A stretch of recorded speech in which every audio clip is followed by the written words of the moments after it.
అలేఖ్యని ఆనంద్కిచ్చి పెళ్లి చేస్తే నీకు పాపం అవుతుందా? నువ్వు ఇలా మాట వినవే. మాటివ్వు నాకు ముందు, మాటివ్వు, ప్రమాణం చేయి. చెయ్యవే. నువ్వు ఇలా ఎందుకు వింటావు? ఒట్టు పెట్టవే. మీ అమ్మ ముందు ప్రమాణం చేసి చెప్పు, అలేఖ్య ఆనందుల పెళ్లి చేసి తీరతానని. చెయ్యవే. అలేఖ్య ఆనందుల పెళ్లి చేసి తీరతానని. కాకర్ల వారింటికయ్యే కోడలు నీ చెల్లెలు అవుతుందని చెప్పవే. చెప్పు, ఒట్టు పెట్టి చెప్పు.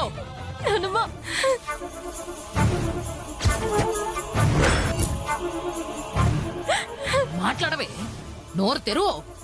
చెప్పవే. నేను చెప్పినట్టు చెప్పు. చెప్పు. చెప్తావా లేదా? చెప్పు. వసుంధర గారు, ఏమండి వసుంధర గారు?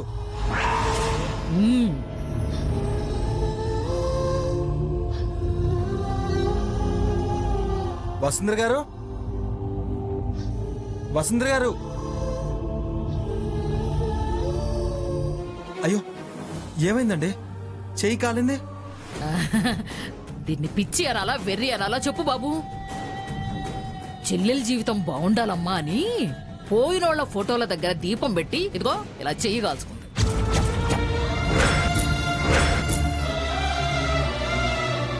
అలేఖ్యా, వసే అలేఖ్యా, తొందరగా రావే, ఆనంద్ బాబు వచ్చాడు. రా. రండి సార్, కూర్చోండి. నేనేం గెస్ట్ని కాదండి, మీరే మాకు అతిథులు. మీకేం కావాలో చెప్తే అన్నింటినీ సమకూర్చే బాధ్యత నాకు అప్పచెప్పిందమ్మ. మీరే కావాలి.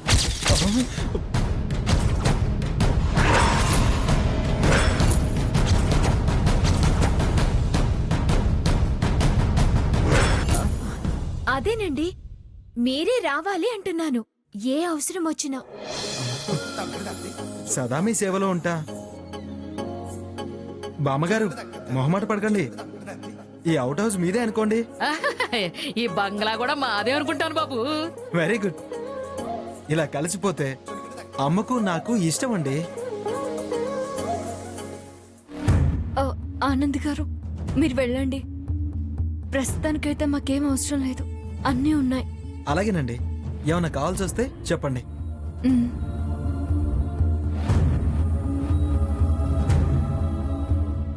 ఆయన 5 నిమిషాలైనా కూర్చోకుండా వెళ్లారు. ఇది పంపించేస్తుంది కదా, పర్వాలేదులేవే. పెళ్లి పీటల మీద 5 గంటలు కూర్చోబెట్టాను.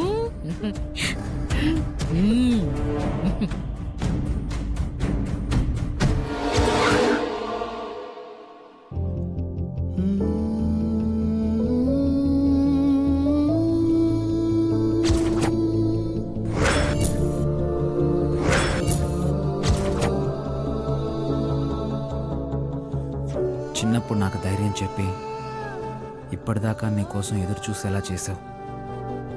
ఇప్పుడు మాత్రం నువ్వు వస్తావో రావో అన్న అనుమానంతో వచ్చిన భయాన్ని తొలగించడానికి నువ్వే రావాలి.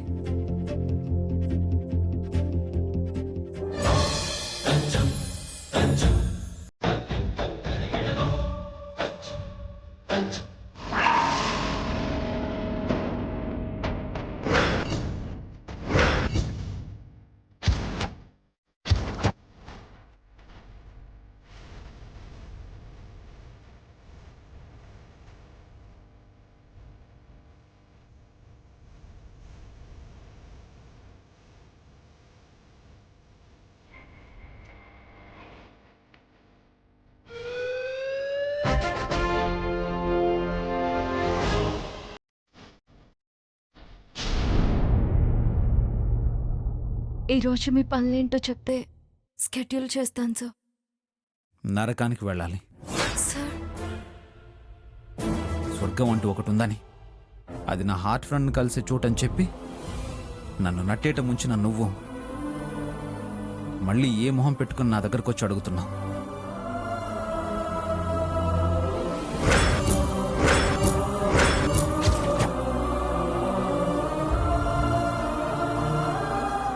నువ్వు నా పక్కనుంటే నేను వెళ్ళేది నరకమే కాబట్టి చెప్తున్నాను.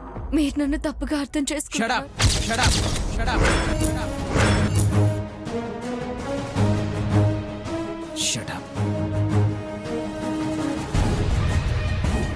మాట్లాడుకో.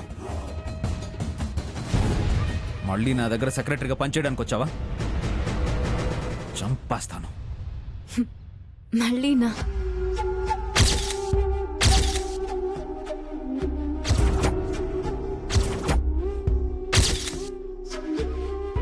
ఎన్నిసార్లు చంపుతారు సార్? ఆల్రెడీ చంపేశారు మీరు. మీ దృష్టిలో ఈ వసుంధర చనిపోయింది. ఇప్పుడు మీ కళ్ళ ముందున్నది జస్ట్ పని చేయడానికి వచ్చిన సెక్రటరీ మాత్రమే. తెలుగుగా మాట్లాడుకోసందరా, వెళ్ళి ఇక్కడ నుంచి. మీరు అవునన్నా కాదన్నా నా పని పూర్తయ్యేదాకా నేను సెక్రటరీగా మీ దగ్గర డ్యూటీ చేస్తాను సార్.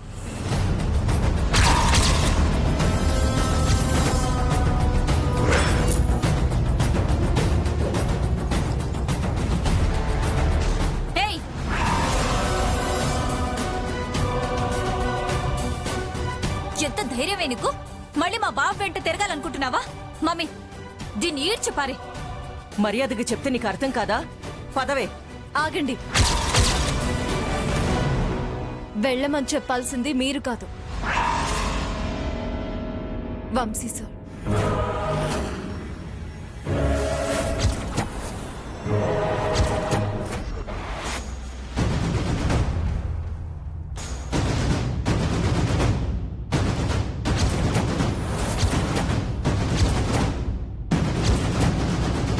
మా అల్లుడేం చెప్తాడే?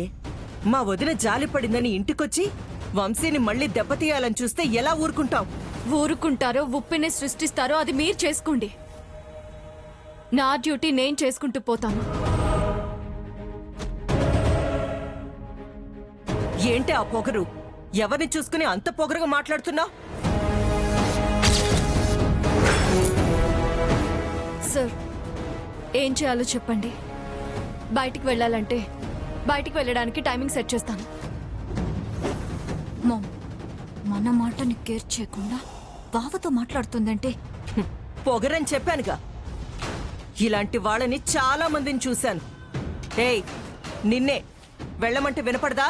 ప్లీజ్, ఇక్కడ మాట్లాడుతున్నాను.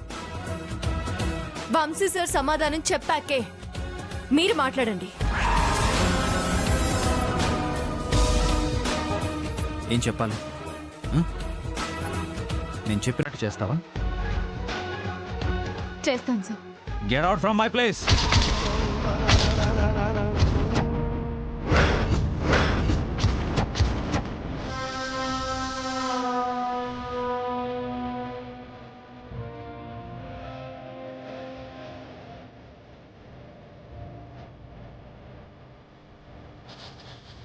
వెళ్ళిపో.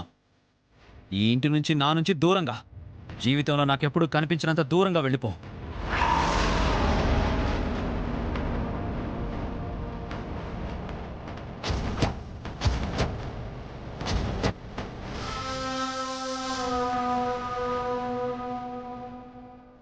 వెళ్తాను సార్. మీ హార్ట్ ఫ్రెండ్ని మీకు చూపించి. నా హార్ట్ ఫ్రెండ్ నాకు చూపిస్తావా? నీ వల్ల కాదు. నాకు దూరం అవుతున్న నా ప్రాణాన్ని వెనక్కి రప్పించడం నీ వల్ల కాదు.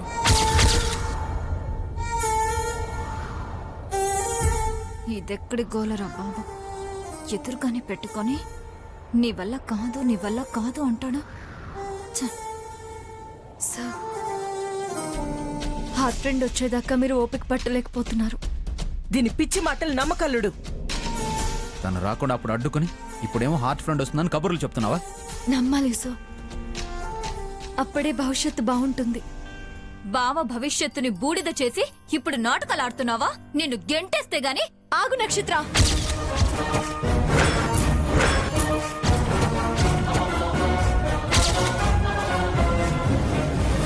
మీరందరూ తెలుసుకోవాల్సిన విషయం ఒకటి ఉంది. నన్ను ఇంట్లో నుంచి గెంటేసినా మళ్ళీ వస్తాను, మళ్ళీ గెంటేస్తే మళ్ళీ మళ్ళీ వస్తూనే ఉంటాను. ఎందుకంటే నన్ను సెక్రటరీ జాబ్లో నుంచి తీసేయాలంటే 3 నెలల ముందే నోటీస్ ఇవ్వాలి.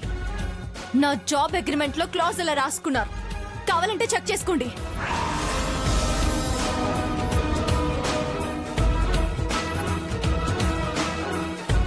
అయితే ఇప్పుడే చెప్తున్నాను, నిన్ను తీసేస్తున్నానని నోటీస్ ఇచ్చినట్టే. ఓకే?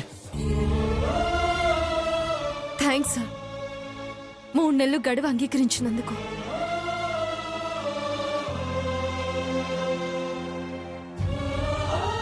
ఎవరిచ్చారు ఎప్పుడిచ్చారు? ఏయ్, నువ్వు ఆగవే. నువ్వు కూడా మీ బావలాగా అమాయకురాలివి కాబట్టే నీకు అర్థం కావట్లేదు. సార్, ఈ 3 నెలల్లో నేను ఇచ్చిన మాట నిలబెట్టుకుంటాను సార్. 91వ రోజు మీరుండమన్నా నేనుండను. ఆలోపు మీ జీవితంలో వెలుగు నింపుతాను. ట్యాంక్లో వాటర్ నింపుతానన్నంత ఈజీగా చెప్పావు కానీ నిన్ను నమ్మి ఇక్కడ మోసపోయే వాళ్ళు ఎవ్వరూ లేరు. ఈసారి నీకు ఇంకెవ్వరు దొరకరులే. నేను డిసైడ్ చేసుకున్నది చెప్పాను. సెటైర్లు వేసినా కామెంట్స్ చేసినా నేను కేర్ చేయను. నా డ్యూటీ వంశీ సార్ బాగోగులు చూసుకుంటూ ఆయన హార్ట్ ఫ్రెండ్ ని ఆయన దగ్గరికి చేర్చడమే. హే, ముందు ఇక్కడి నుంచి నువ్వు వెళ్ళు. వెళ్తాను. వంశీ సార్ నుంచి దూరంగా వెళ్లే ముందు తన జీవితంలో పేరుకుపోయిన దుమ్ముని దుష్ట శక్తుల్ని కూడా వెళ్ళగొట్టే వెళ్తాను. వంశీ, ఇండైరెక్ట్ గా ఇది మమ్మల్ని అంటుంది. ముందు దాన్ని బయటికి పంపించే. 3 నెలలు బతకడానికి ఇక్కడికి వచ్చింది కదా అత్తయ్య, బతకనివ్వండి. కానీ నా లైఫ్లోకి ఎంటర్ అవ్వాలని చూడకు. నువ్వు చేసిన ద్రోహాన్ని మర్చిపోను. ఇంతకు ముందులా నువ్వు నా పక్కన ఉండవు. మీకు ద్రోహం చేసిందెవరు? మీ ముందు నిలబెడతాను సార్.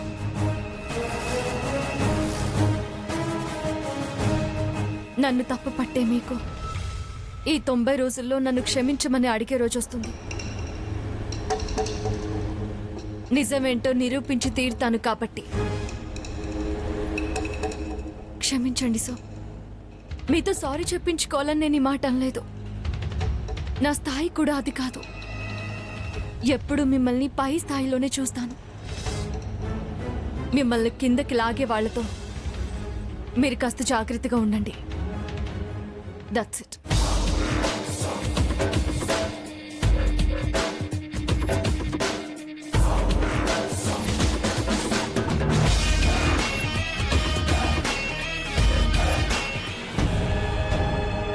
వంశీ, దాని మాటలేం పట్టించుకోకు. ఎమోషనల్ గా మాట్లాడి మేనేజ్ చేయాలని చూస్తుంది అంతే. లైట్ తీసుకో బావా, ఎందుకంటే చెప్పకు, ఇప్పుడేం వినే ఓపిక లేదు. వెళ్ళండి. పద.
జోగి,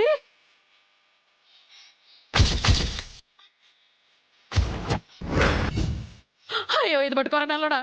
ఒరే ఒరే జోగి, నా కొంప కొల్లేరు చేసావు కదరా. నేనెవరికి చెప్పుకోనరా? 2 కోట్లు ఇస్తానని ఎక్కడికి పోయావురా నాయనా జోగి? అయ్యో 2 కోట్లు ఇస్తానన్నావు కదరా. అమ్మో, 1 కోటి కూడా ఇయ్యలేదురా దేవుడా. అయ్యో, ఒరే జోగి లేవరా నాయనా. జోగి జోగి జోగా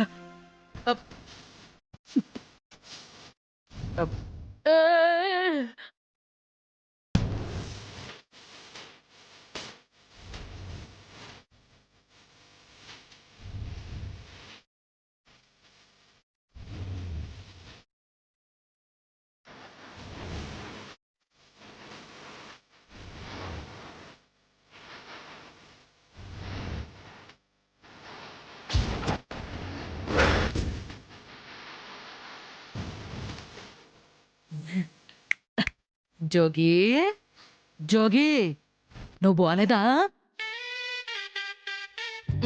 నువ్వు పోయావేమో అనుకుని అనవసరంగా ఏడ్చి కన్నీళ్ళని వేసేశాను కదరా. అయినా నీకు ఇదేం పోయా కాలవరా, నట్టింట్లో శవంలో పడుకున్నావు. ఏంట్రా కళ్ళలో నిప్పులు పోసుకొని చూస్తున్నావు? నన్ను ఎర్రి బాగుల్లోని చేసి జారుకున్నావు కదే. వసూ లేదు, వచ్చిన పెళ్లి కూడా కాలేదు. అంత నీవలే నీవలే. నిన్ను ఆగరా, కూల్గా ఉండాలని కొబ్బరి బొండం పట్టుకొచ్చాను. ఏ కర్రాడా ఇటీవరా, ఇదిగో ఇది తాగు. మా నాయన మా తండ్రి నాకేమొద్దు. వద్దు. తాగు. ఇదిగో కూల్ అవుతావురా కొంచెం, తాగరా నాకొద్దు. తాగరా. వద్దు అక్కర్లా.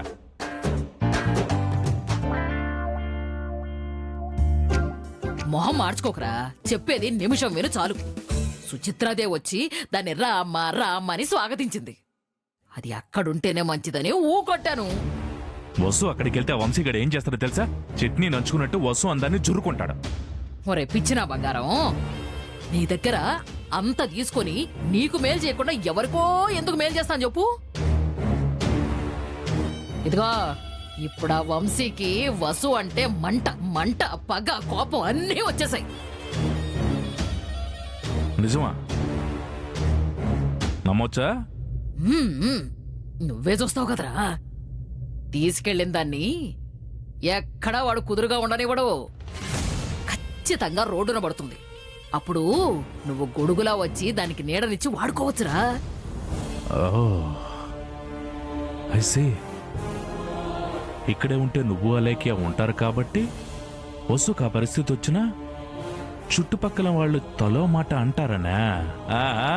కాని పెట్టేశాడు యదవా. ఆ వసు నీదేరా. అక్కడికి తీసుకెళ్ళిందే దాన్ని ఒంటరిదాన్ని చేయడానికి, నువ్వు ఆక్రమించుకోవడానికి. నీ పెళ్లి చెయ్యాలనే ఎంత ప్లాన్తో ఉన్నాను. చోరీ చోరీ చోరీ చోరీ సారీ సారీ కాంతం.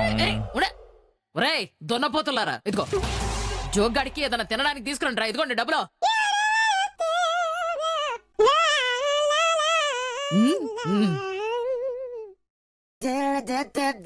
₹20 ఏం వస్తుంది కాంతం?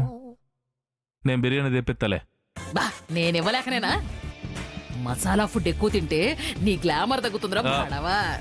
రేయ్ ఎళ్ళి చింత చెట్టు దగ్గర ఇడ్లీ బండోడు ఉంటాడు. ₹20కి 4 ఇడ్లీలు ఇస్తాడు.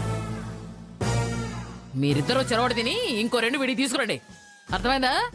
ఇడ్లీలు కనక మేడల కాంతమ్మ గాని చెప్పండి, చట్నీ ఎక్కువ వేస్తాడు. ఇదిగో వెళ్ళండి తీసుకురండి.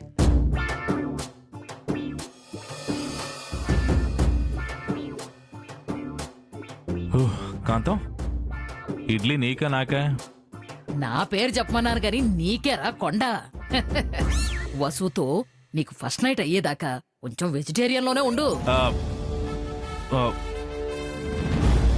అలాగే, నువ్వు చెప్పినట్టు చేస్తా. ఎర్రి నాగన్న, నీకు బురిడి కొట్టించాలనే ₹20 ఖర్చు పెట్టానురా. దానికి ఇంకో 20,000 వసూలు చేయను. పిచ్చదవా.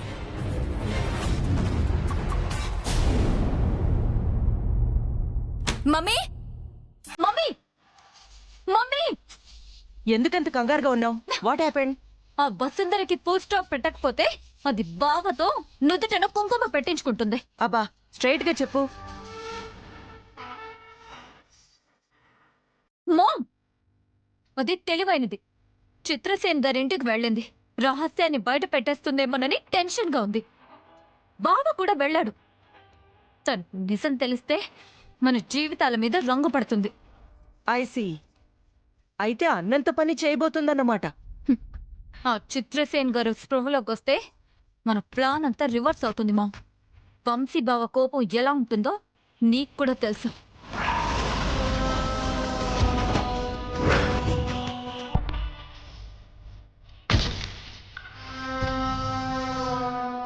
చూద్దాం. ఎత్తుకి పై ఎత్తు వేస్తూ పోవాలి బేబీ. గెలుపు అటు ఇటు ఊరిస్తూ ఉంటుంది. అది సాక్ష్యాధారాలు సంపాదించడానికి అడుగులు వేస్తే దాని చావుకు దగ్గరవుతుందని దానికి తెలీదు. మామ్, అన్నంత తేలిగ్గా అది చేస్తూ పోతుంది కానీ మనం చేయగలమా? నీ చేతులకి మట్టు అంటకూడదని సైలెంట్గా ఉన్నాను బేబీ. లేదంటే ఎప్పుడో ఫినిష్ చేయించేదాన్ని. ఆ పనేదో ఇప్పుడు చేయమా, లేదంటే ఈ ఇంట్లో ఉంటూనే మనకి పొగ పెట్టేస్తుంది.